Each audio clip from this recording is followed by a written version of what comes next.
Hello दोस्तों, नमस्कार दोस्तों। स्वागत है आप सभी का online data first YouTube channel पर। इस वीडियो में हम बात करें एक बड़ी और लेटेस्ट अपडेट के बारे में, जो कि संबंधित है यूपी टीजीटी पीजीटी परीक्षा तिथि कार्यक्रम को लेकर। एक बड़ी और लेटेस्ट जानकारी आप सभी के सामने निकल कर आ गई है और ये जानकारी संबंधित है टीजीटी पीजीटी की एग्जाम डेट को लेकर, विषयवार परीक्षा तिथि जारी के बारे में। साथ ही साथ अगर बात की जाए विषयवार परीक्षा कार्यक्रम को लेकर, इसके अलावा किन किन विषयों की परीक्षा पहले हो रही है, इसके बारे में डिटेल में बात करेंगे। चैनल को सब्सक्राइब करके बेल आइकन को दबा लें और वीडियो को लाइक कर दें, जिससे कि आपको रियल ऑथेंटिक जानकारी ऑनलाइन अडाफो स्टडी यूट्यूब चैनल के माध्यम से मिलती रहे। इस बात को मुझे कहने में कोई संशय नहीं है कि आज जो मन है थोड़ा सा दुखी है। दुखी होने की वजह कहीं न कहीं आप जानते हैं कि जिस तरीके से कहीं न कहीं हमारे देश के अंदर बेरोज़गारी बढ़ रही है, उसी तरीके से कहीं न कहीं जो आतंकी संगठन है, उनके भी कहीं न कहीं जो चहल-पहल है, वो भी बढ़ जाती है। अब मामला आपको बताने की मुझे आवश्यकता नहीं है, कश्मीर से संबंधित है।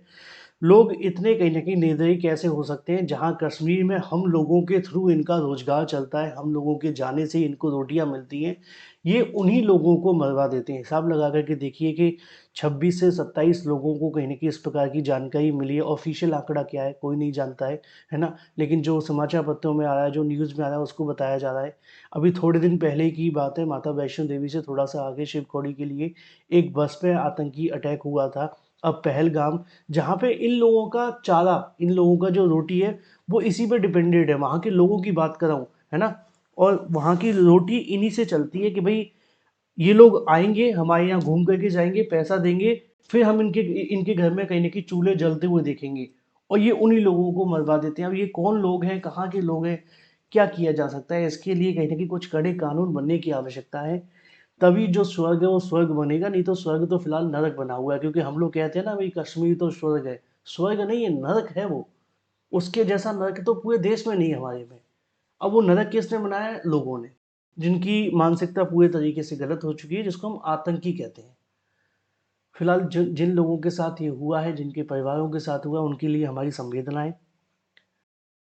बड़ा दुख होता है ये सुनकर कि जब हमारे देश में ऐसी चीज़ें होती हैं, जहाँ हम हर मज़हब के लोग रहते हैं, एक साथ रहते हैं, सारी शांतिपूर्ण तरीके से बातें की जाती हैं। लेकिन एक तरफ कश्मीर में जब ये होता है, बार-बार एक ही जगह होना, तो फिर चीज़ें सही करने की आवश्यकता है। क्या कह सकते हैं? आपकी क्या राय है?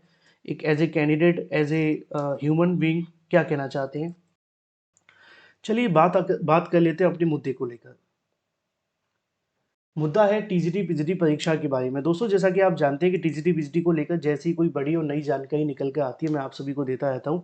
अब जानकारी आपको मैंने कल की तारीख में दी थी परीक्षा केंद्रों के बारे में, क्योंकि बहुत सारे अभ्यर्थी पूछ रहे थे कि सर आपने परीक्षा केंद्रों के बारे में नहीं बताया, उस पे क्या हुआ? उस पे बताइए कि परीक्षा केंद्रों को लेकर क्या अपडेट है। मैंने आप सभी को बताया था कि टीजीटी और पीजीटी की परीक्षा को लेकर शिक्षा सेवा चयन आयोग के माध्यम से जो पत्र लिखे गए थे, उस पत्र में आपको जानकारी दी गई थी कि टीजीटी पीजीटी को लेकर कई जिलों के माध्यम से बड़ी संख्या में लगभग 50-60 प्लस जिलों के माध्यम से अपना जो डाटा है वो भेजा गया है और इसको लेकर उन्होंने कहीं न कहीं शिक्षा सेवा चयन आयोग ने वेरिफिकेशन भी शुरू कर दिया है। अब आपके मन में ये सवाल होना चाहिए कि परीक्षा केंद्रों को लेकर अगर शिक्षा सेवा चयन आयोग के पास में ये डाटा मिल गया है और अगर परीक्षा केंद्रों के लिए जो आपकी परीक्षा 14 को होने वाली है उसमें कोई दिक्कत नहीं है, कोई समस्या नहीं है, तो फिर यहाँ पे समय क्यों लग रहा है? अभी तक आप सभी के सामने चीज़ें क्यों नहीं आ रही हैं? आयोग क्यों अनाउंसमेंट नहीं कर रहा है?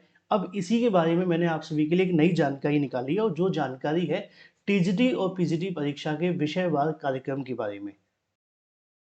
यानी कि टीजीटी और पीजीटी परीक्षा जो आपकी आयोजित करनी है, इसके संबंध में शिक्षा सेवा चयन आयोग के माध्यम से एक जानकारी और निकल कर के आ गई है, परीक्षा केंद्रों से आगे बढ़ते हुए। अब मतलब आप समझ रहे हो, परीक्षा केंद्रों से जब हम आगे बढ़ते हैं और बात अगर आपकी आ जाती है विषयवार परीक्षा कार्यक्रम के बारे में, तो इसका मतलब ये हो जाता है कि आपकी परीक्षा को लेकर शिक्षा सेवा चयन आयोग के पास में जो परीक्षा केंद्रों से संबंधित समस्या थी, या तो उसका जो कहीं न कहीं आयोग ने निवारण कर लिया है, या अगर कुछ चीज़ें रह गई जो मैंने आपको बताया था कि अधिकारियों से मुझे जानकारी मिली है, कुछ थोड़ी बहुत समस्याएँ हैं परीक्षा केंद्रों के बारे में, उसको दूर कर लिया जाएगा। ऐसी कोई नौबत नहीं आएगी कि परीक्षा को आगे-पीछे कुछ करना पड़े, अभी तक जो मुझे जानकारी मिल रही है। अब ये आपके लिए कहीं न कहीं संकेत है कि आप अपनी तैयारी शुरू कर दें। अभी भी अगर आप ये सोच कर के बैठे हैं कि भई आगे-पीछे होगा, तो मुझे नहीं लगता कि आप सही कर रहे हैं, क्योंकि मेरा काम आपको सही जानकारी देना, हमेशा सही गाइडेंस के साथ ही मैं आपको आगे बढ़ाता हूँ और इस बार भी आपको आगे बढ़ा रहा हूँ, ठीक है? प्रिपरेशन पे ध्यान दे दीजिए, ठीक है? दूसरी चीज़, दूसरी चीज़ ये है कि शिक्षा सेवा चयन आयोग के माध्यम से परीक्षा केंद्रों को लेकर जो समस्याएँ थी, काफ़ी हद तक उनको दूर कर लिया गया है। कुछ थोड़ी बहुत रह गई, उनको किया जा रहा है क्योंकि गोपनीय बातें, सारी बातें बाहर नहीं आती हैं। एक बड़ी चीज़ सामने निकल कर आ गई है, सामने निकल कर ये आ गया है कि शिक्षा सेवा चयन आयोग के माध्यम से परीक्षा नियंत्रक और अध्यक्ष के माध्यम से टीजीटी-पीजीटी 2022 की परीक्षा को विषयवार परीक्षा कार्यक्रम तैयार करने को लेकर दिशा निर्देश भी दिए गए हैं। अब यहाँ पे आप सभी कहेंगे सर इसमें तैयार क्या करना है, इसमें तैयार क्यों करना है? क्योंकि मैंने आपको बताया था कि जो अभी आपका वेरिफिकेशन का प्रोसेस चल रहा है, आपकी परीक्षा केंद्रों को लेकर, तो वहाँ पे ये देखा जा रहा है कि किन परीक्षा केंद्रों पे कितने अभ्यर्थियों की संख्या में परीक्षा दे सकते हैं। मैक्सिमम और मिनिमम जो डाटा है वो 500 का है। एक परीक्षा केंद्र में 500 के समथिंग अभ्यर्थी परीक्षा देंगे, ये कन्फर्म है। अब इसमें ये भी देखा जा रहा है क्योंकि हर विषय के अंदर अलग-अलग आवेदन की संख्या है। जैसे कि अगर मैं आपको समझाने की कोशिश करूँ तो सबसे ज़्यादा आवेदन किसमें आते हैं? एसएसटी के अंदर। अब एसएसटी में सबसे ज़्यादा आवेदन है, हिंदी में भी आवेदन बहुत ज़्यादा होते हैं, इंग्लिश में, मैथमेटिक्स में और इसके अलावा अगर बात की जाए, ये जो मेन सब्जेक्ट है संस्कृत वगैरह, इसमें आवेदन ज़्यादा आते हैं। अब कॉमर्स के अंदर भी आवेदन अच्छे खासे रहते हैं ना, तो अब जब कॉमर्स की हम बात कर रहे हैं, तो अलग-अलग सब्जेक्ट आ गए ना। अब आपको कोई पूछे कि सर एंटरप्रेन्योरशिप के अंदर आवेदन होते हैं, वहाँ पे आवेदन जो चीज़ें वो कम हो जाती हैं, है ना? तो अलग-अलग तरह के जो आवेदन है वो आते हैं, तो आयोग क्या कर रहा है कि जो टीजीटी और पीजीटी भर्ती को लेकर विषयवार कार्यक्रम तैयार किया जा रहा है, उसमें कोशिश ये की जा रही है कि जो आपकी परीक्षा 2 दिन 4 दिनों में होनी है। अब 2 दिन का मतलब टीजीटी की बात कर रहा हूँ मैं, है ना? 2 दिन 4 दिनों में होनी है। अब 4 पालियों में होनी है। तो मान लो कि 4 पालियों में आपकी परीक्षा होनी है, तो कोशिश उनके माध्यम से ये की जा रही है कि चारों पालियों में बराबर की संख्या के अंदर जो अभ्यर्थी परीक्षा देने जाएँ। जिससे क्या होगा कि जो ट्रैफ़िक की समस्या है वो नहीं बढ़ेगी और आयोग के पास में जो समस्या भीड़ की है, वो भी कम कर दी जाएगी। यानी कि कोशिश ये की जा रही है कि मान लो कि आपके आवेदन हिंदी में सबसे ज़्यादा आए हैं, एसएसटी में सबसे ज़्यादा आवेदन आए, तो जैसे हिंदी के साथ में क्या किया जाएगा, कुछ ऐसे सब्जेक्टों की परीक्षा की जा रही है, जिनमें आवेदन की संख्या कम है। अब मान लो एक ही दिन हिंदी, एसएसटी और ये सारी की सारी परीक्षाएँ ला दी जाएँ, तो इससे क्या होगा कि भीड़ बढ़ जाएगी। संभालना मुश्किल हो जाएगा। इसलिए आयोग क्या कर रहा है कि पहले उन विषयों की परीक्षाओं को कहने की कॉम्बिनेशन बना रहा है कि एक में अगर आवेदन की संख्या 1 लाख है और एक के अंदर आवेदन की संख्या अगर है आप सभी के लिए 50,000, तो इन दोनों को मिला दिया जाए तो बमुश्किल 1.5 लाख अभ्यर्थी परीक्षा देंगे, है ना? और ऐसे ही कहने की दूसरे के अंदर आवेदन की संख्या मान लो 2.5 लाख है और वैसे तो इतनी है नहीं लेकिन एग्जाम्पल दे रहा हूँ और किसी में आवेदन 20,000 है, तो 2.5 लाख और 20,000 वाली परीक्षाओं को जोड़ करके कराने की कोशिश की जा रही है, जिससे कि भीड़ ना बढ़े और कोई अनियमितता देखने के लिए ना मिले। आयोग ने इसको लेकर दिशा निर्देश जारी कर दिए गए कि टीजीटी और पीजीटी परीक्षाओं को लेकर विषयवार परीक्षा कार्यक्रम तैयार कर लिया जाए। पहले आप जानते हैं टीजीटी और पीजीटी को लेकर आपकी परीक्षा होनी टीजीटी की, तो टीजीटी का विषयवार कार्यक्रम आएगा और फिर उसके बाद में पीजीटी को लेकर प्रोसेस शुरू होगा, क्योंकि टीजीटी के बाद 1 महीने का समय है आयोग के पास में तैयारी करने के लिए।